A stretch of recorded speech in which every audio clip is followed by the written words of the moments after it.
Hola, soy Juan David Correa y esto es Conversaciones Pendientes. Hoy tengo el gusto de estar con una investigadora, profesora, doctora en antropología, alguien que ha estudiado el tema negro, el tema afro en Colombia y que hoy es directora del Centro de Estudios Afrodiaspóricos, me corregirá el nombre de la universidad. El Observatorio de Discriminación Racial. El observatorio, el que me refiero es el del ICESI, ¿no? Sí, Centro de sí, Estudios Afrodiaspóricos, y acá es el Observatorio de Discriminación Racial de la Universidad de los Andes. Ella es Rudy Armanda Hurtado, yo le voy a decir Amanda porque así nos hemos conocido durante un tiempo y lo primero es darte las gracias por estar aquí, Amanda. gracias Juan David por abrir el espacio para conversar. Bueno, pues yo creo que me dices que en 2016 llegaste al observatorio de la Universidad de los Andes, 2021. 2021, perdón, Ujú, y se creó en el 2008. Y ujú. nunca antes una mujer o una afrocolombiana o un afrocolombiano o un negro o una negra había dirigido este lugar. Eso ya nos da pistas sobre muchos de los temas que creo que vamos a tocar hoy. Yo quería comenzar, sin embargo, con asuntos que tú has puesto en la discusión pública en estos 2 últimos años y medio de gobierno progresista, que son las trazas africanas que tenemos en Colombia, que no son solo las trazas de la barbarie, la esclavización, la brutalidad en la que trajeron a millones de personas en el siglo XVI y siglo XVII a Colombia por millones y a toda América en estos galeotes en donde se brutalizó y se torturó y se separó además a millones de personas provenientes del continente africano. Creo que esas trazas son importantes también reivindicarlas en lo que han significado para la construcción de esta república, para la construcción de este país, no solo en el dolor, sino precisamente en lo que ha permitido que nosotros nos constituyamos como nación. Así que me gustaría empezar por ahí, como una pequeña introducción histórica, si te parece, para llegar al tema del siglo XX, que es en el que nos vamos a ocupar. Sí, eso es muy importante y estaba justo recordando el libro Chagüel Gran Putas de Manuel Zapata Olivella, donde él, como era un marxista dialéctico, nos invita a pensar ese periodo en esas dos perspectivas, ¿no?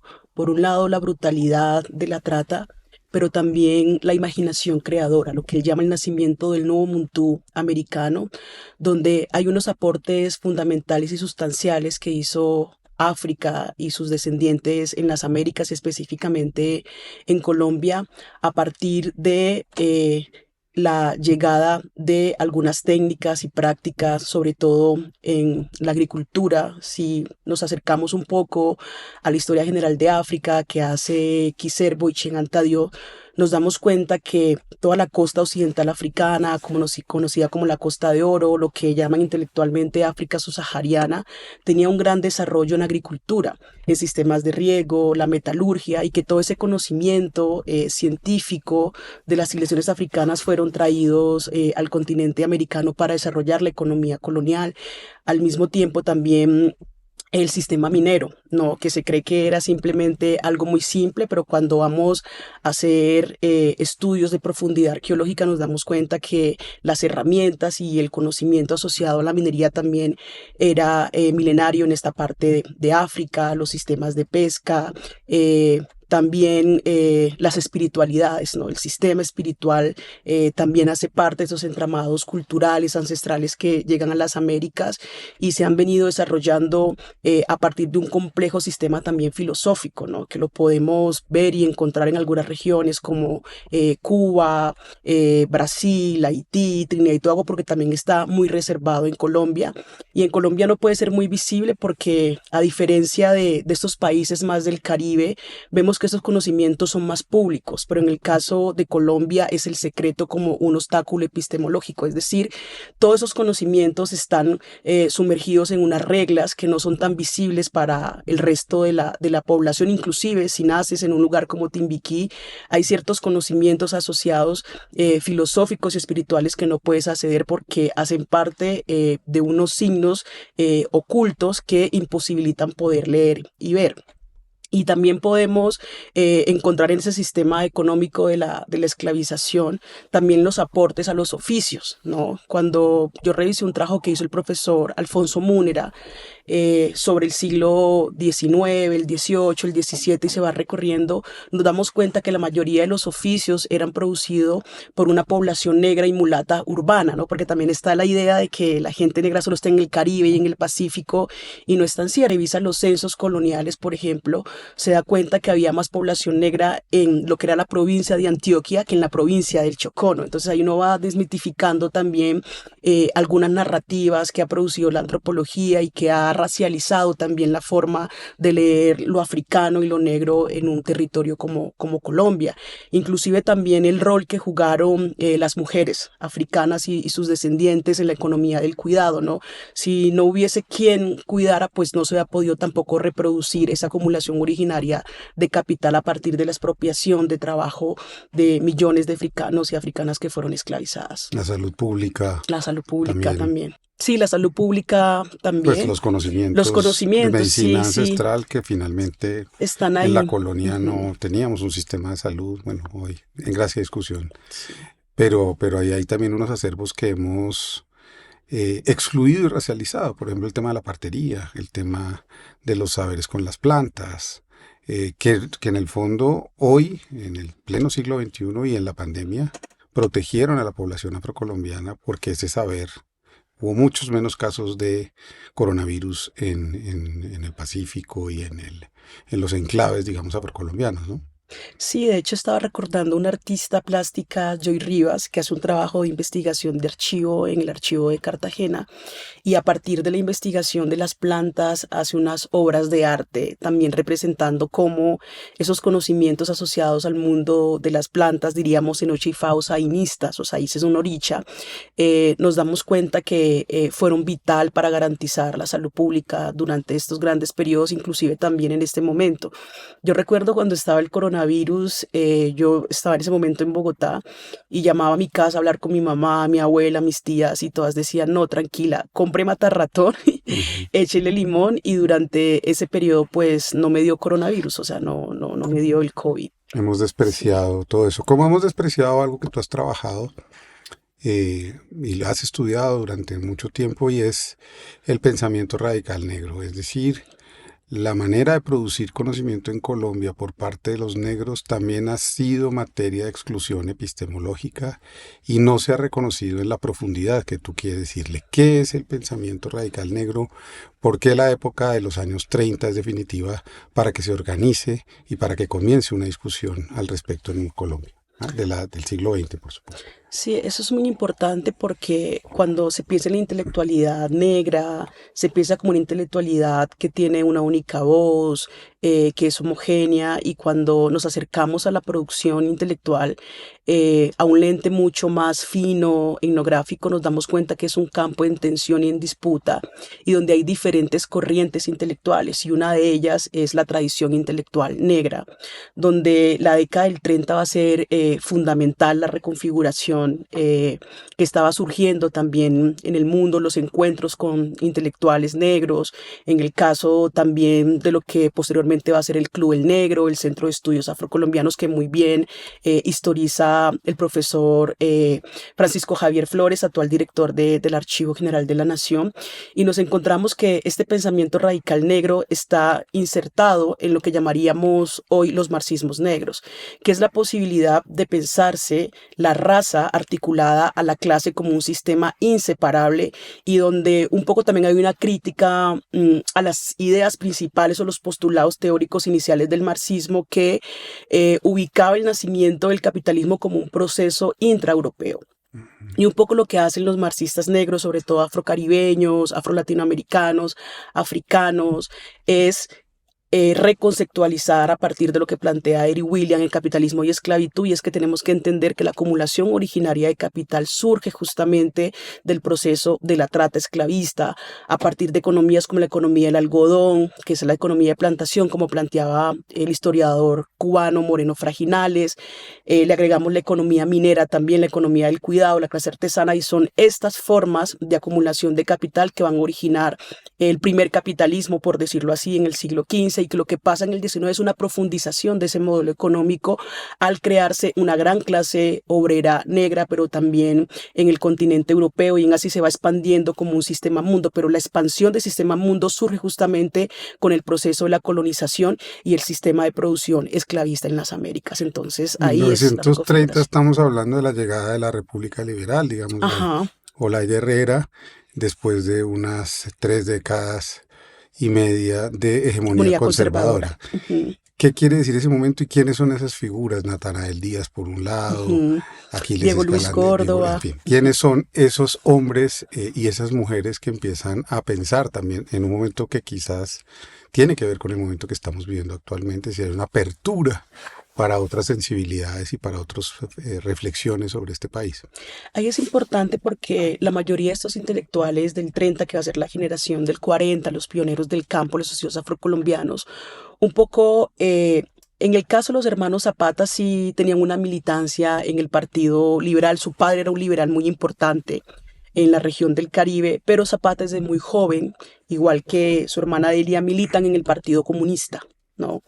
Y también encontramos toda la generación del norte del Cauca, un poco ahí sus padres tenían todavía el derecho a la tierra, había como una pequeña clase campesina que lo desarrolla muy bien Maitauxin en su libro sobre el valle geográfico en el río Cauca, y garantizaron tener una presencia intelectual en las universidades como la Universidad Nacional, la Universidad Libre, y esta generación tanto del Caribe como del Pacífico, del mundo andino, va a converger aquí en Bogotá, y van a traer un debate que era muy árido en ese momento, que es la cuestión racial, el racismo, ¿no? También estaba permeado por todas las luchas de los derechos civiles, posteriormente luego ya en la década de los 60, pero que en los 30 empezaba a emanarse también esa lucha, era el proyecto también anticolonial que se estaba viviendo en África con intelectuales, o sea, había como una emergencia muy importante en esta conversación intelectual que estaba surgiendo en los 30. Y efectivamente en el proceso colombiano,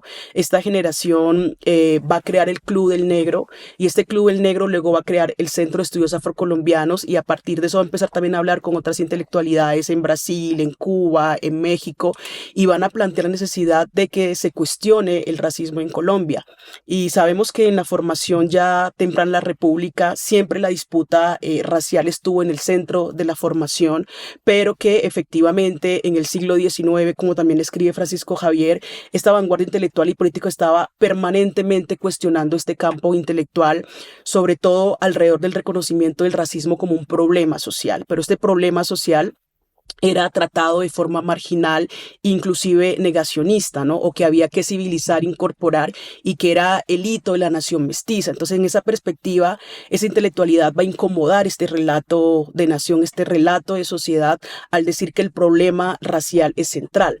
Pero no se quedan simplemente denunciando el racismo como un problema de identidad, sino como un problema de redistribución y poder, al centrar una relación fundamental entre raza y clase, porque le están hablando al país, a la nación, no se están hablando a sí mismos, sino que están intentando que efectivamente la sociedad colombiana pueda entender de que el racismo es real y existe, y es un problema social que amerita un tratamiento intelectual y político. ¿Qué espacios políticos les dieron en ese momento a Diego Luis Córdoba? ¿Cuáles eran los espacios reales? Porque evidentemente el Club Negro fue un espacio de conquista, de potencia, de fuerza, pero el diálogo con esos otros liberales, con esos otros sectores políticos, ¿cómo ocurría en ese momento?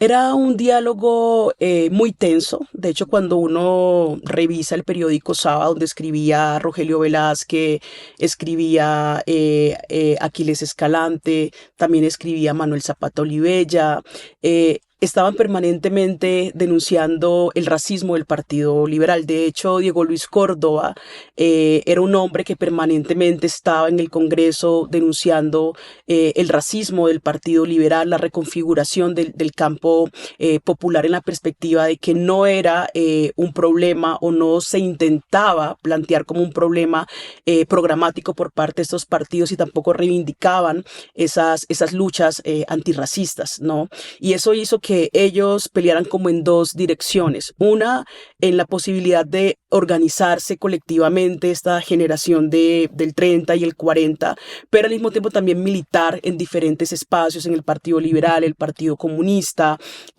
También la presencia de Delia fue fundamental, sobre todo en todo su acompañamiento a interpretar lo que ellos decían, la cumbia como la noción de la identidad nacional, ¿no? Que ahí se configuraba una noción indígena, negra y mestiza que podía plantearse como una visión de nación.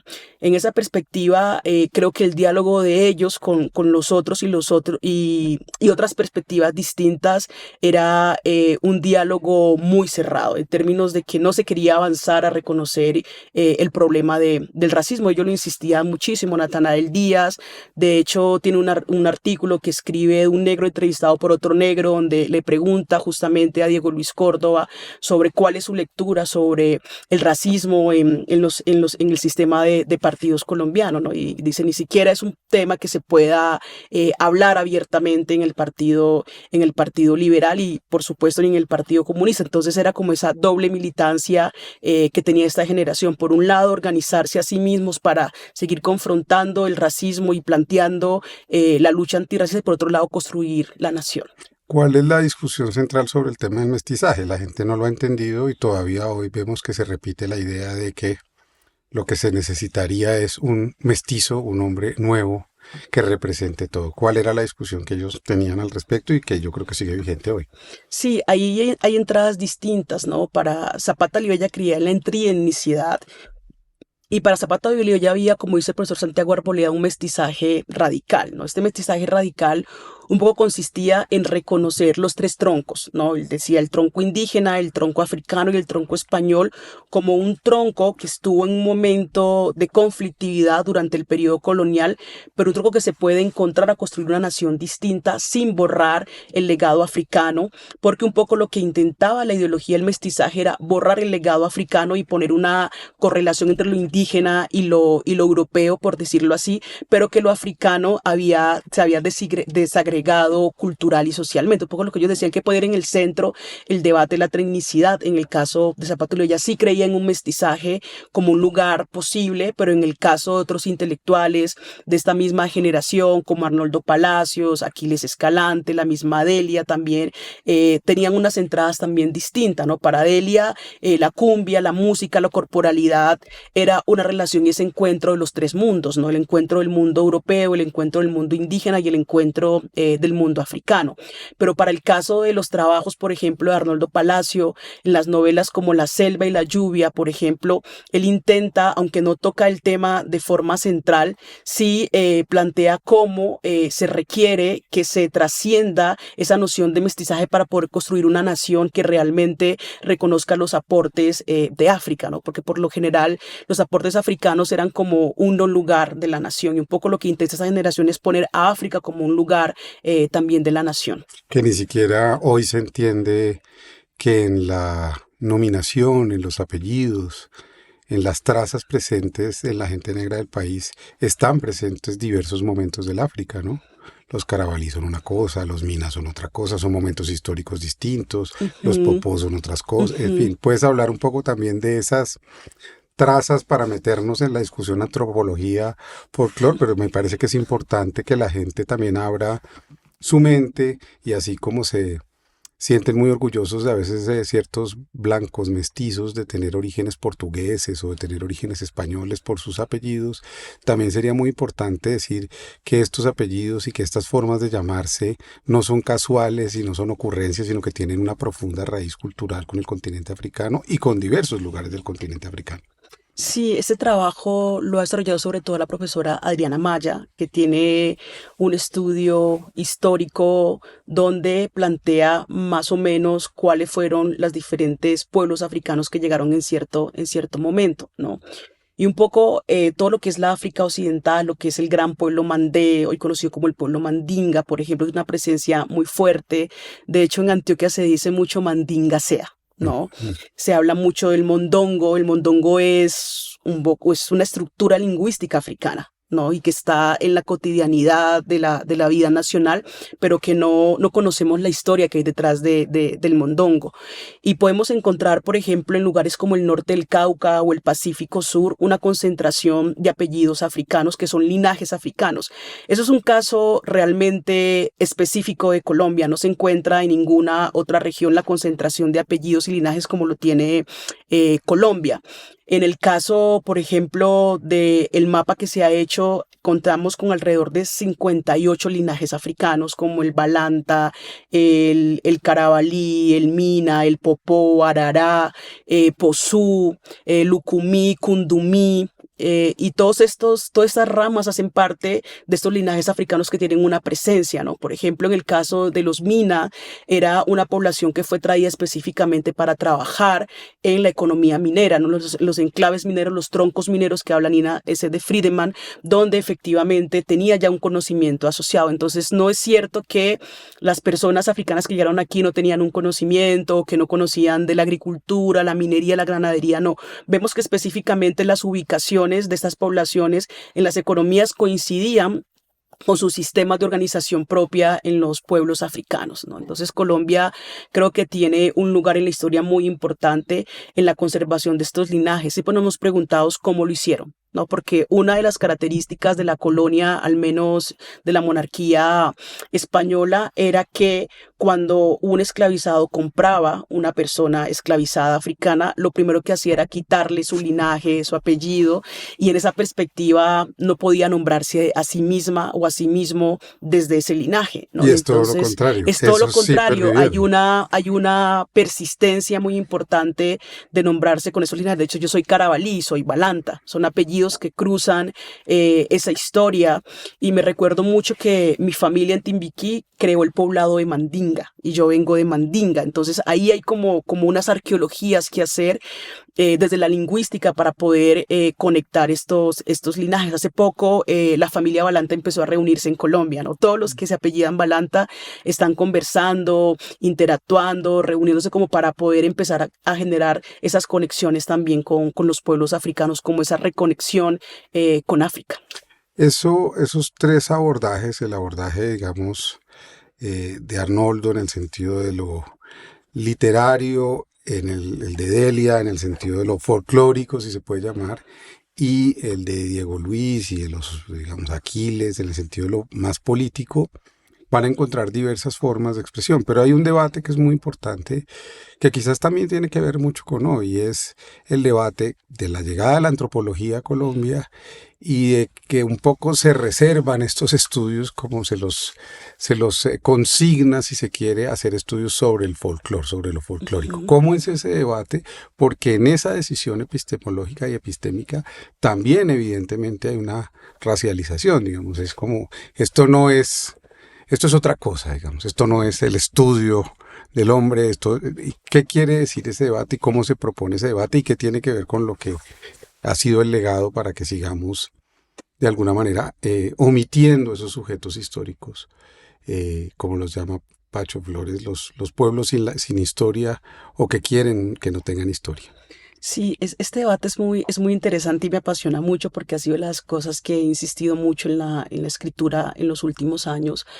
Y es que cuando uno revisa la historia de la antropología o quienes revisitan la historia de la antropología, reeditan la genealogía del campo, por lo general hacen una pasada muy rápida de este momento y las premisas o las tesis fundamentales es tenemos un campo de antropología prolífero que ha aportado a la nación y que ha generado un campo disciplinar de mucho aporte a la nación, ¿no? Es como la gran tesis general.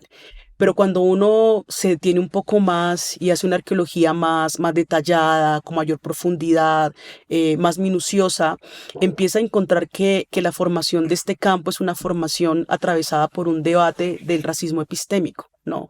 Y es que cuando la antropología surge específicamente en la República Liberal, de Eduardo Santos, Olaya, todos estos liberales muy importantes que hacen una apertura con la llegada de Paul Rivera al país y bueno, todas sus implicaciones. Y ahí también es súper central la figura de Socarrás, del profesor Socarrás, ¿no? Porque él desde la normal superior empieza también a generar todo el debate, la posibilidad de que en Colombia se inicie la formación en ciencias sociales, ¿no? Y vemos que de la primera generación de etnólogos del país hay un intelectual como Aquiles Escalante en esa primera generación. De hecho, la tesis de grado de Aquiles Escalante es sobre lingüística y es sobre la lengua paez indígena. Él inicia en la formación más lingüística la lengua paez y luego hace un viraje y empieza a preguntarse ya su relación con el padre José Rafael Arboleda, por los estudios afroamericanistas de Herco, y se va encarretando hasta llega finalmente con una beca a estudiar a Chicago, a Illinois, y ahí entra en un debate mucho más afroamericanista. Y de ese primer momento encontramos en las primeras tesis que se escribe sobre la gente negra en Colombia el mismo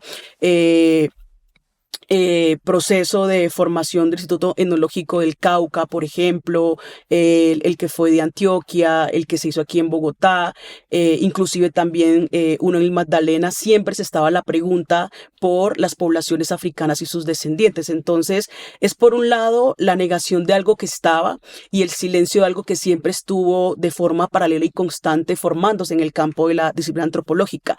Pero cuando se construye el archivo desaparece, se pone borroso, se oculta, y esos juegos que yo llamo, esos juegos poder saber que plantea mucho la teoría Foucaultiana con algunas críticas, lo que hace es efectivamente generar un racismo epistémico, ¿no? Porque son intelectuales que están siempre incomodando desde ese lugar, cuestionando, interpelando, pero que la tradición del campo no los menciona, como si no hubiesen estado nunca produciendo este tipo de reflexiones alrededor de la presencia de las poblaciones descendientes de africanos en Colombia, ¿no? Entonces, de hecho, el mismo Centro de Estudios Afrocolombianos se crea en 1947, años muy tempranos de la formación de la antropología como campo disciplinar dentro de la historia intelectual colombiana, ¿no? Y así encontramos también los escritos del padre José Rafael Arboleda, que son del 50, luego encontramos a un Zapato Olivella intentando hacer antropología, a la maestra Delia Zapata, a Rogelio Velázquez, ¿no?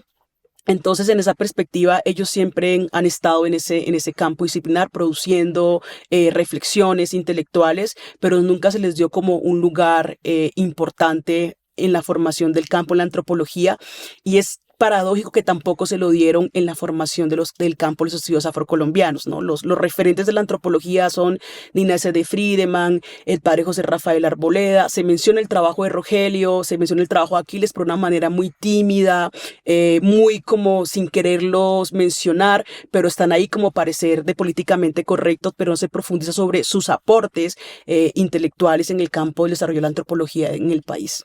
Entonces vamos a hablar de sus aportes.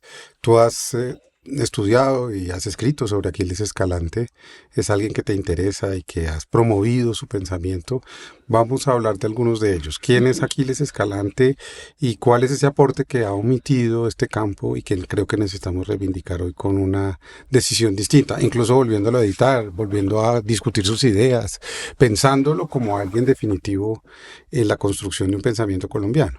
Sí, Aquiles Escalante es pionero del campo de la antropología colombiana de la primera generación.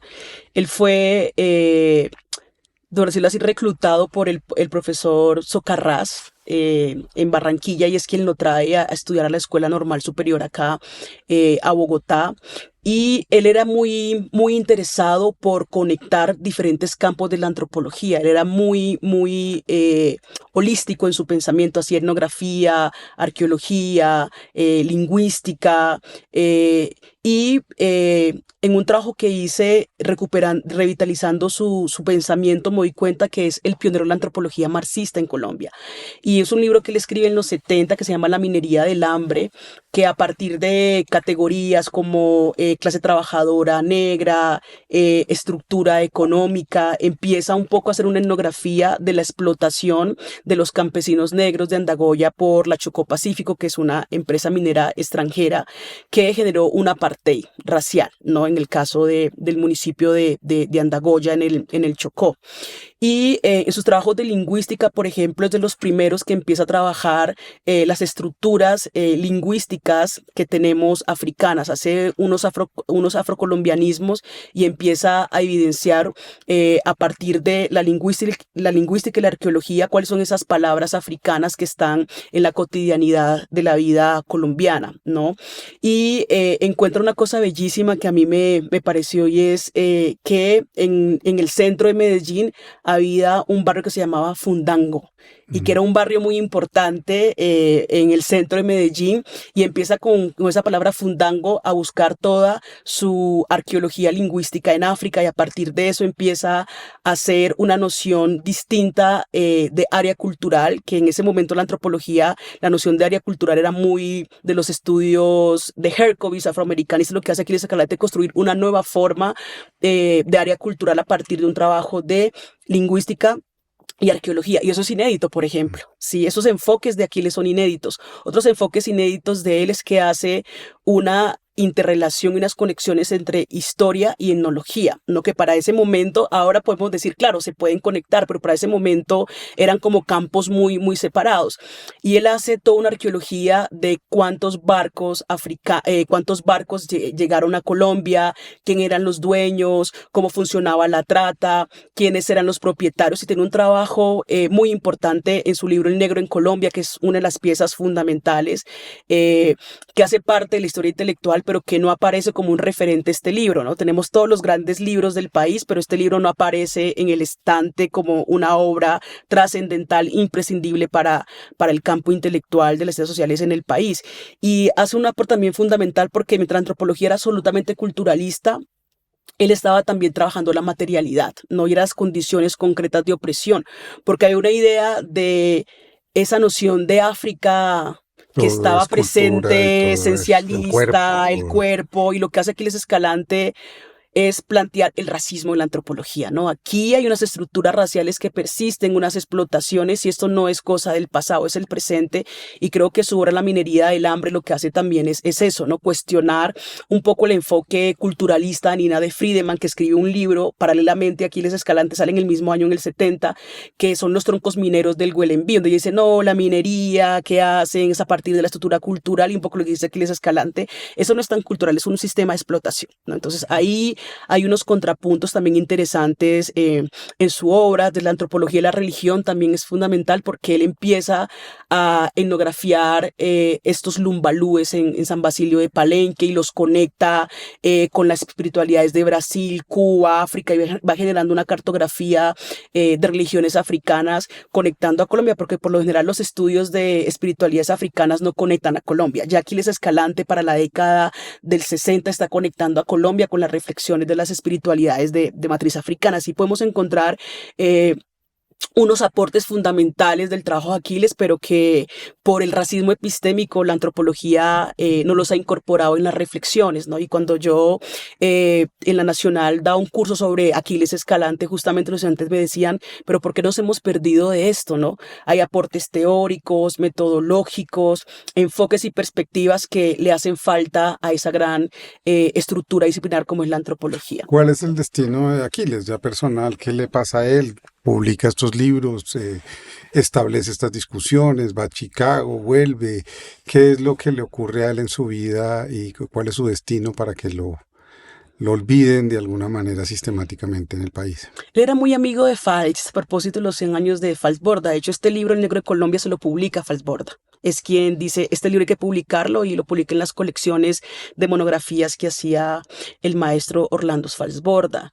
Un poco hablando con su hijo y recuperando parte de su archivo, él decía que la élite bogotana cachaca, porque era un hombre del Caribe, afrocaribeño, le incomodaba ese tipo de intelectualidad, Hasta ¿no? hoy. Hasta hoy, sí. Entonces, él dijo que para Bogotá no regresaba más, Mm. que estaba cansado del racismo, del menosprecio intelectual, y terminó su vida refugiado en el Caribe, en Barranquilla. Intentó hacer un museo etnológico, trabajó mucho sobre el pueblo mocaná. Los primeros trabajos sobre el pueblo mocaná arqueológico los hace Aquiles Escalante, y empieza a trabajar y a crear un poco la disciplina allá, pero no le funciona mucho, y vivió finalmente muy solitario Tú muy insistes solitario. en las trazas bibliográficas, en las Ujú, trazas reales, letradas, ujú, porque también se ha creado el discurso y es que no, es que son culturas orales, entonces ujú, no hay cómo discutir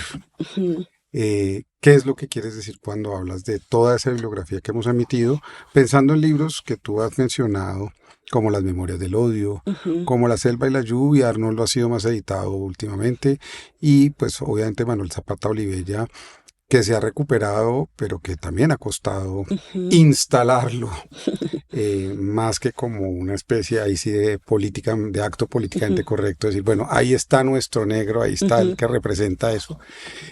No está tampoco introducido, si se quiere, en la discusión, por ejemplo, literaria colombiana. ujú. ¿Qué son esas trazas bibliográficas sobre las que tú insistes para este momento que estamos viviendo en Colombia? Yo creo que esas trazas, porque un poco lo que hemos planteado es que la intelectualidad afrocolombiana tiene diferentes formatos y un formato muy importante es la letra impresa. Y esta letra impresa lo que está es intentando historizar parte de lo que somos como sociedad colombiana. Y creo que eso es la potencia y la fuerza que tiene esta generación de intelectuales y es que están diciéndole al país, estamos aquí, somos parte y hemos aportado esto. Yo creo que ahí es súper importante volver hacia ellos, no volver simplemente porque son personas negras, sino volver porque ahí hay un pensamiento, hay unas reflexiones, hay unas metodologías y unas teorías que lo que van a hacer es profundizar la historia intelectual colombiana, darle una visión mucho más amplia, ensanchada, que permita conectar esos otros fragmentos de lo que hemos sido como colombianos y colombianas. Estas discusiones parecen estar más conectadas con el mundo que con el propio interior del país, ¿no? Sí. Ustedes, tu generación y la generación anterior y la que inició gente como Alfonso Múnera después de esta generación, se conectó, fue con el mundo, digamos, ahí fue donde encontró el eco. Sí, de hecho esta generación era muy vagabunda. Sí, el vagabundaje, ¿no? Que era como un método de conversación a partir del viaje. Y Zapato Olivella fue los que más insistió. También Arnoldo Palacio finalmente termina en Francia, ¿no?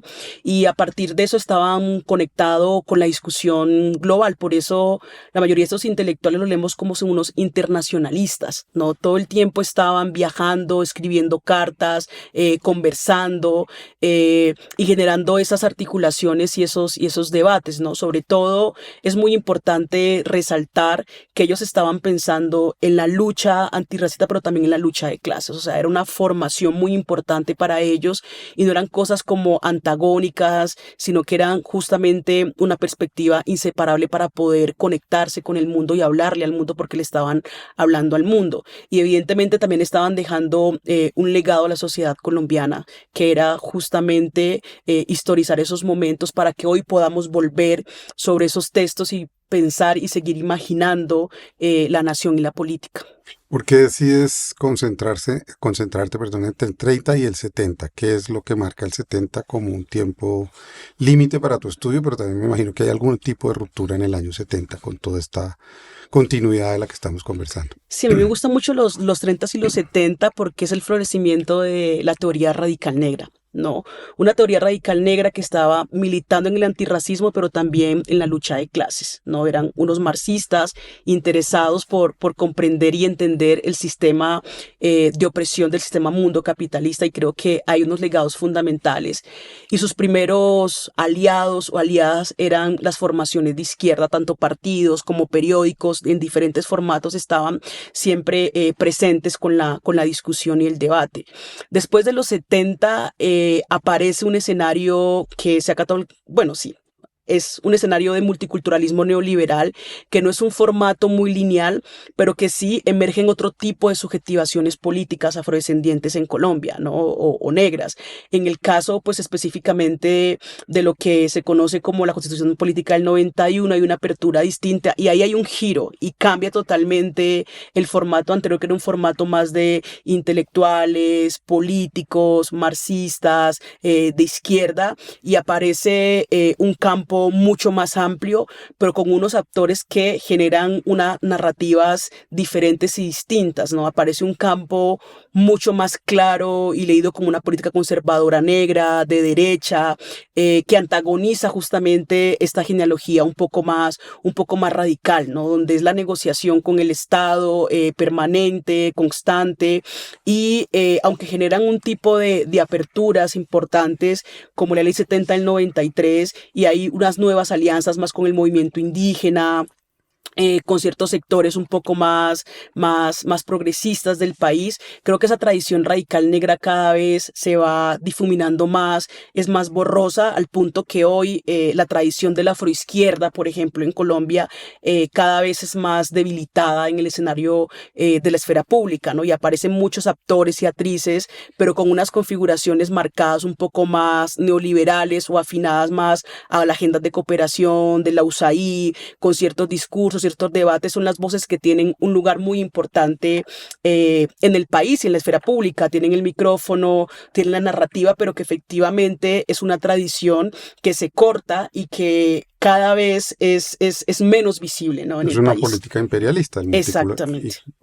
Tratemos de contarle a la gente que nos ve, que no es académica, sino que quiere entender, y es la vocación de este espacio, qué es eso del multiculturalismo neoliberal y por qué esa política en el fondo es una política colonial para también establecer y fijar unas identidades que sirven para unas cosas, o para tranquilizar de alguna manera un mundo que se va a transformar. Sí, el multiculturalismo tiene como una historia, pero voy como a centrarme en algo muy rápido para que lo podamos como contextualizar. Y es que nace justamente de un proyecto neoliberal, y es el proyecto social del neoliberalismo, y es qué hacemos con la gente negra o indígena que no han podido incorporarse a la formación de Estado neoliberal, ¿no? Y ahí surge el multiculturalismo como una especie de reconocimiento formal a derechos, y surgen muchos estados multiculturales, ¿no? Y pluriculturales, pero la pluriculturalidad va a ser un ejercicio mucho más radical, porque es la apropiación transgresiva que hacen los pueblos de ese discurso neoliberal y le dan la vuelta y confrontan al Estado neoliberal, como por ejemplo son las tierras colectivas del Pacífico y del Caribe y del mundo andino, que le dicen al capital extractivista: esta tierra no se vende, es colectiva y aquí no hay megaproyectos. O sea, sí hubo como una reapropiación de los lenguajes multiculturales y se radicalizaron, pero en el formato formal del Estado es una política absolutamente neoliberal que intentaba borrar el racismo, ¿no? Borrar el racismo. Ahora no vamos a hablar más de racismo, vamos a hablar de etnicidad. Todos somos étnicos, festejamos la nación, celebramos la nación, el racismo es cosa del pasado, lo hemos superado y vamos a avanzar hacia esta forma de Estado, ¿no? Y un poco lo que se ha planteado es que el multiculturalismo lo que hace es plantear esa imagen como esa imagen de lo posible, y está enmarcado en los ejercicios de la democracia también liberal, que le interesa también ese tipo de afirmaciones para no confrontar el estado racial existente. Hay dos, entonces, o en gracia de discusión muchas más, pero digamos dos troncos que uno podría ubicar después de ese momento que tú estudias, y es uno que se articula a esa lógica neoliberal Ujú. y otro que resiste. ¿Quién da noticias de esos movimientos de resistencia a las generaciones como la tuya o la de Francia Márquez? ¿Quién hace pervivir ese discurso en medio de un país que había entrado por vía del imperialismo norteamericano, sin duda instalado en Colombia, en Chile, como un experimento social bastante claro? ¿Quién es el que resguarda y da esas noticias y permite que esas luchas sociales que van a encarnar tantos líderes en contra del extractivismo, en contra de la explotación, con enfoques, por supuesto, marxistas, que en este país eran muy difíciles de sostener y conversar en los años 80 y 90 por la exacerbación de la lucha armada y de la guerra, y que de alguna manera nos sometieron a convencer a la gente que el marxismo era una guerrilla y no una filosofía, un pensamiento? ¿Quiénes son esos liderazgos, esos intelectuales que quizás esos sí están más omitidos aún, ¿o no? Sí, están más omitidos aún, porque fuimos una generación que en el año 2007 creó la primera expresión de movimiento estudiantil negro en Colombia. Fuimos alrededor de más de 700 estudiantes negros de universidades públicas y privadas que decidimos empezar a confrontar el racismo epistémico en las universidades y también la imposibilidad de acceder al derecho a la educación superior, ¿no? Estábamos con los fusiles en la guerra, pero no con los lápices en los salones de clases pensando el mundo. Entonces, frente a esa crisis, que era específicamente segundo periodo de la seguridad democrática, el gobierno de hoy, el gran partido Centro Democrático, en ese momento era otra cosa, nosotros y nosotras empezamos a volver a esos archivos de Black Panther, a los archivos de Zapato Olivella, de Aquiles Escalante, de Rogelio Velasco, aunque era un conservador, tenía una literatura muy radical, en el caso de las Memorias del Odio, del último fusilado en Colombia, Manuel Saturio Valencia, y también la propia experiencia organizativa, ¿no? Tenemos un movimiento donde hay muchos frentes de lucha, y esos frentes de lucha siempre lo que se consideraba como los mayores o las mayoras, los tíos o las tías del movimiento, nos han formado con la música, la literatura, el arte, y siempre han mantenido como muy vivo esa experiencia de lugar. Y claro, también están las elecciones, ¿no? Y hay gente que eligió, tengo compañeros o compañeras que están en partidos un poco menos progresistas, unos que se fueron más hacia la derecha, unos que son más de centro, otros que permanecemos más del punto de vista más desde el marxismo, la izquierda, la reflexión, pero justamente ese es el campo político afrodescendiente, un campo político en disputa, en tensión, atravesado por multiplicidad de perspectivas ideológicas y posiciones políticas y una confrontación permanente, ¿no? No somos simplemente una única forma de leer la política, hay diferentes formas de lo Tú insistes en esa político. palabra, en la Sí. polifonía, ¿no? En la idea de Ujú, entender ujú. una polifonía de voces, de pensamientos que se expresan de diversas maneras. Cuando yo te digo quién hizo el puente entre el 70 y ustedes, pienso en gente, en liderazgos sociales, ¿cierto? Ujú. El actual ministro de Educación, de Igualdad, por ejemplo. ¿Qué liderazgos sociales? Piedad Córdoba, quienes de alguna manera mantienen viva esa expresión en los 70s y 80s y 90s.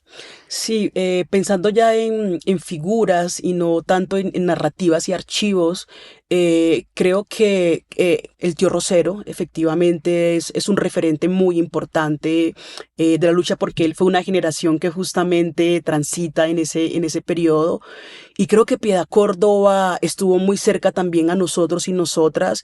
Era un referente político, intelectual muy importante, sobre todo su fuerza en el momento que sale a darle la cara al país, a los diálogos de paz, creo que cobra una relevancia muy importante y simbólica, ¿no?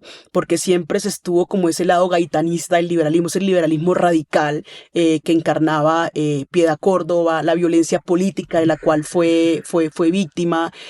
También incluso salimos en defensa muchas veces de su figura política, intelectuales como el profesor Santiago Arboleda, que ha permanecido también como ahí en el silencio, pero que ha sido un persistente en la posibilidad de historizar a los intelectuales, hace historia intelectual afrocolombiana, referentes como Livia Grueso en la política, en la intelectualidad, profesoras como Claudia Mosquera, que hoy es la actual embajadora, que ha persistido del lugar de la academia en las reflexiones. Eh, y creo que ahí se van configurando como este ejercicio de la política, ¿no? Creo que para mí, inclusive, creo que esos fueron los referentes más importantes a la hora de volver a ese puente 70-90 para poder reconfigurar ese lugar. ¿Y cómo es la relación de ustedes como generación y el anterior con los estudiosos blanco-mestizos del tema afro y negro en Colombia? Estoy pensando en Jaime Arocha, en gente que ha escrito sobre el tema. ¿Cómo es la relación, digamos, la relación epistemológica, por supuesto, con Creo, sus lecturas? sí, creo que la generación del 70 y un poco esto que acabo de nombrar, estos liderazgos, tuvieron más diálogo, más conexión. Creo que mi generación fue un poco más radical en el sentido de decir lo podemos hacer nosotros y nosotras. Creo que hay un diálogo, pero no está la ventriloquía, no está la administración de lo que vamos a decir y creo que nosotros y nosotros lo podemos decir en los formatos que queremos hacerlo. Entonces se rompió como con esa lógica de los intelectuales blanco-mestizos escribiendo por nosotros y nosotras. Claro que pueden escribir, pueden reflexionar, bienvenida a las reflexiones, pero creemos que ya somos una generación que tenemos las condiciones y los números, por decirlo así, para poder enfrentarnos a esta historia intelectual y poder reposicionar justamente estas figuras importantes del campo de los estudios ¿Qué afrocolombianos. significó la Ley 70 de 1993 para el movimiento en Colombia? Para nosotros fue la posibilidad de cumplir con un proyecto republicano negro popular, ¿no? Desde el 19, los republicanos negros, como bien lo plantea James Sander, el profesor Alfonso Múnera, que han revisitado mucho el 19, José Antonio Figueroa, que lo revisa más entre Ecuador y Cuba. Cuba, hemos entendido que el derecho a la tierra comunal, al ejido en ese momento, hoy consejos comunitarios, tierras colectivas, hace una reivindicación permanente desde los sistemas de los palenques, ¿no? El cimarronaje, y creemos que la Ley 70 del 93 abrió la posibilidad pública del debate, no solamente frente al derecho a la tierra, sino frente al racismo en el país, los derechos de las comunidades negras. Pero al mismo tiempo, de esa proliferación, esa primavera, ha sido el momento de mayor profundización neoliberal de la política en los territorios y también al mismo tiempo ha sido el mayor momento de complejidad del campo político afrocolombiano porque hoy todo el mundo se enuncia desde un proyecto, un liderazgo, pero que efectivamente terminan siendo unos liderazgos neoliberales, imperialistas, capitalistas, que lo que intentan es, a partir de esa noción de excelencia negra muy gringa, de la burguesía negra de Estados Unidos, minar un campo de posibilidades, donde Primero el solamente quienes, individualismo, el que es exacto, mejor. quienes que tienen la excepcionalidad pueden salirse de la montonera, ¿no?